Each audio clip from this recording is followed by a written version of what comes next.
2014 March 14. ఆ రోజు దక్షిణ భారతంలో ఒక ఉప్పెన పుట్టింది. ఆ ఉప్పెన పేరు జనసేన. బాధ్యత గలోడు యుద్ధం చేస్తే ఎలా ఉంటుందో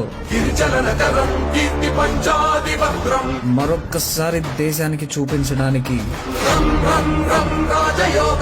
దైవమే కదిలించినట్టు కళ్యాణ్ నడుచుకుంటూ స్టేజ్ పైకి వచ్చాడు. అంతే, చరిత్ర పుస్తకంలో ఇంకో పేజీ పురుడు పోసుకుంది. ఆ రోజు పుట్టిన ప్రకంపనానికి నేటితో 12 ఏళ్ళు. ఆ రోజు కళ్యాణ్ స్టేజ్ మీద ఒంటరిగా నిలబడ్డ ఒక వ్యక్తి. ఈ రోజు అదే కళ్యాణ్ ఒక్క మాటతో మొత్తం దేశాన్నే కదిలించే శక్తి.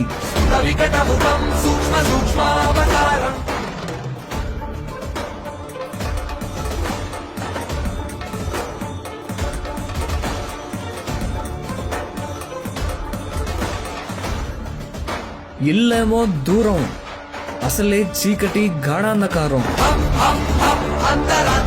అని ఆ రోజు కళ్యాణ్ స్టేజ్ మీద అన్న మాటలు ఈ రోజుకి ఒక తరం గుండెల్లో మారుమోగుతున్నాయి.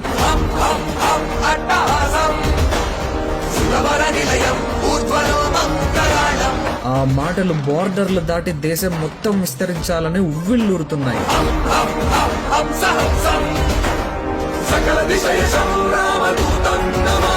ఇది యుద్ధం, ధర్మయుద్ధం కాదు. ధర్మం కోసం దేశంలోని దుష్టులతో యుద్ధం. 100 ఏళ్ల స్వతంత్ర భారతంలో ఇప్పటికీ పేదోడికి దొరకని ధర్మం కోసం కళ్యాణ్ తలకెత్తుకున్న కలియుగ యుద్ధం.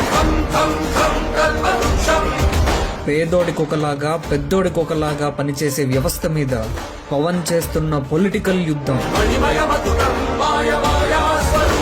ఈ యుద్ధంలో గెలవటం అంత సులువేం కాదు. సులువైందే అయితే కళ్యాణ్ అనే జనశక్తి దేశానికి అవసరం అయ్యేదే కాదు.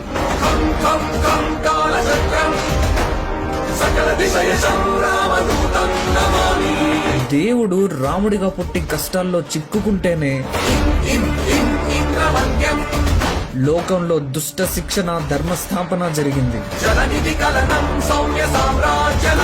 అలాగే కళ్యాణ్ కూడా ఓటమనే కష్టం దాటి జనం కోసమే జీవితం అని పోరాడితేనే అధికారం చేతికందింది.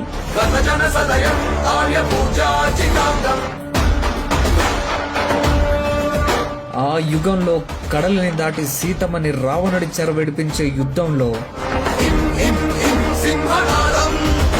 రాముడికి వానర సైనికులు ఎంత అండగా ఉన్నారో ఈ యుగంలో ఓటమిని దాటి దేశాన్ని కలియుగ రాక్షసుల చెరవిడిపించే రాజకీయ యుద్ధంలో కళ్యాణ్ కి జన సైనికులు అంతే అండగా ఉన్నారు. ఈ ఉప్పెన అంతకంతకు పెరిగి దేశంలో కలియుగ రాక్షసుల్ని కబలింపజేయాలని కోరుకుంటూ జనసేనకి, జనసేనానికి, జన సైనికులకి మా ఈ చిన్న కానుక.